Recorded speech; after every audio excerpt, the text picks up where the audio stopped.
আমি ৫-৬ মাস আগে বলেছি, গড় ভেঙে চুরমার করে দিয়েছিলাম, আর রয়্যাল বেঙ্গল টাইগার দিকে আমি খাঁচায় বন্দি করে দিয়েছিলাম।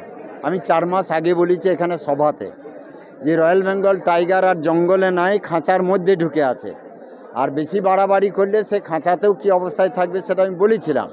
অতএব গড় তো অনেক আগে ভেঙে চুরমার হয়েছে। আপনারা তো সব সময় ফলো করেছেন যে ২ বছর আগে বিজেপি কোন জায়গায় ছিল, এবং আমি আসার ২রা এপ্রিল আসার পর থেকে বিজেপি কোন জায়গায় দাঁড়িয়ে কাজ করছিল, কিভাবে কাজ করছিল, প্রত্যেকটা কার্যক্রমে প্রোগ্রামে আপনারা থেকেছেন, আমাদের সব কিছু প্রচার করেছেন, আপনারাই দেখেছেন। আমি ২ মাস ৩ মাস পরে এসে বোলপুরে যখন আমি প্রোগ্রাম করেছিলাম, প্রায় ১০ থেকে ১২,০০০ লোকের প্রোগ্রাম। বিভিন্ন সময় যখন কিছু হয়েছে আমি বোলপুরে প্রোগ্রাম করেছি, হয়তো আধা ঘন্টার নোটিশে প্রোগ্রাম, হয়তো ১০০-১৫০ লোক নিয়ে প্রোগ্রাম, কিন্তু প্রোগ্রাম হয়েছে। তাই এখানে গড় বলে কিছু নেই। সারা বাংলায় তো তৃণমূলের গড় ছিল, আজ গড় কোন দিকে গেল?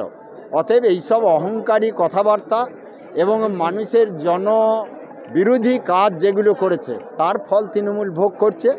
আমরা ভারতীয় জনতা পার্টি মানুষকে এইটুকু বিশ্বাস করাতে পেরেছিলাম যে আপনাদের সব রকম বিপদে আপদে, দুঃখে সুখে আমরা থাকব, এবং আপনাদের যে কোনো সমস্যা বিপদ হলে ভারতীয় জনতা পার্টি পাশে দাঁড়াবে।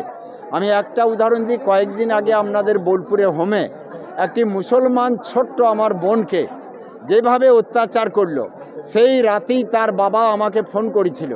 আমি বলেছিলাম সর্বতভাবে আপনার পাশে থাকবো এবং এর বিচার আমরা চাইবো এবং বিচার দিতে বাধ্য করাবো। আমি পরের দিন আমি ময়ূরেশ্বরে ছিলাম, আমি ১১টার মধ্যে চলে এসেছি।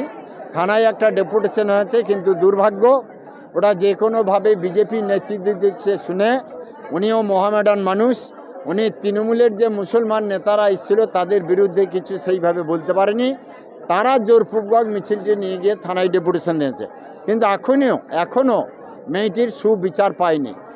অতএব আমরা মুসলমান বিরোধী নয়, আমরা তৃণমূল দ্বারা যারাই অত্যাচারিত, প্রশাসন দ্বারা যারাই নিপীড়িত, তাদের পাশেই বিজেপি দাঁড়াবে। এটা আমি অনেক দিন আগে বলেছি, আজও বলছি।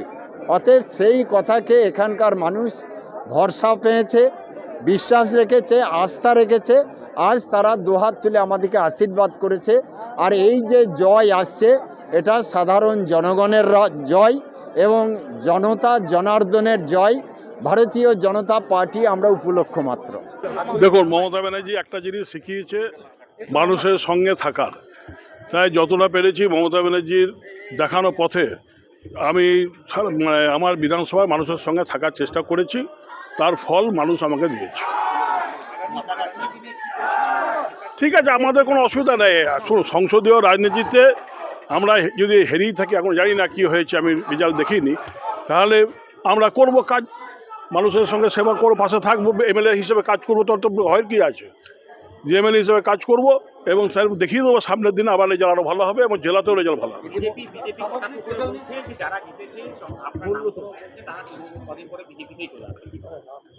বিজেপি কি বলছে আমার দেখার দরকার নেই, আমি কি করবো সেটা আমার ব্যাপার। আমি কি করবো আমার ব্যাপার, সেটা নিশ্চয়ই দল বসবে। দেখুন, এটা তো বুঝতে পারছি না। প্রথমত হচ্ছে একটা আমার যেটা ব্যক্তিগত ধারণা, মানুষ উন্নয়নের পক্ষে ভোট দিল না, অনুন্নয়নের পক্ষে ভোট দিল। হিন্দু মুসলিম যে ত্রাস, সেই ত্রাসের জন্য আমার মনে হচ্ছে সেটা দলের আপনার নেতাকর্মীদের বিরুদ্ধে কিছু কি বলছিলেন, সেই বিষয়টা যদি দেখুন, দলের নেতাকর্মীদের বিশেষ করে খয়েশল ব্লকে যারা দায়িত্ব ছিলেন বা কোর কমিটির যিনি সদস্য, তিনি একটা দিনও গেলেন। এটা আমার কাছে খুব, পার্টির কাছে খুব দুর্ভাগ্য। সেক্ষেত্রে বলছেন দলের লোকই আপনাকে সাপোর্টেজ করলো? দেখুন, আমি যদি একটা মাঠে চাষ করি 6 মাস ধরে, তারপর যদি 6 মাস পর যদি আমি 15 দিনে যদি না যাই, তাহলে সে কৃষকই দায়ী।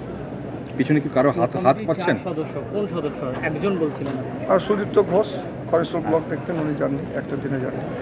এর পিছনে বড় আরও কোনো নেতা রয়েছে? আমি আর কিছু বলবো না, দল বলবে। আমার কাছে খুব খারাপ লাগে। তার মানে দলের লোকজন কি দায়ী করছেন এই খারাপ ফলাফলের জন্য? অবশ্যই, যিনি দেখতেন, একটা কৃষক চাষ করছে 6 মাস ধরে, আর চাষের পর ফসল তোলার সময় পরের দিন গেল না, তাহলে সে দায়ীকে কৃষক। রাজনীতিতে হার জিত আছে, কেউ জিতবে কেউ হারবে। তো সুতরাং এটা নিয়ে এইটুকুই বলতে পারি, লাভপুরের ক্ষেত্রে যে যে কাজ করেছি, যে উন্নয়ন হয়েছে, তার সঠিক বিচার পেলাম না। রাজ্যের ক্ষেত্রেও তাই, যে উন্নয়ন যে কাজ হয়েছে তার সঠিক বিচার হয়েছে। তবে মানুষের রায়ের বিরুদ্ধে তো বলতে পারি না।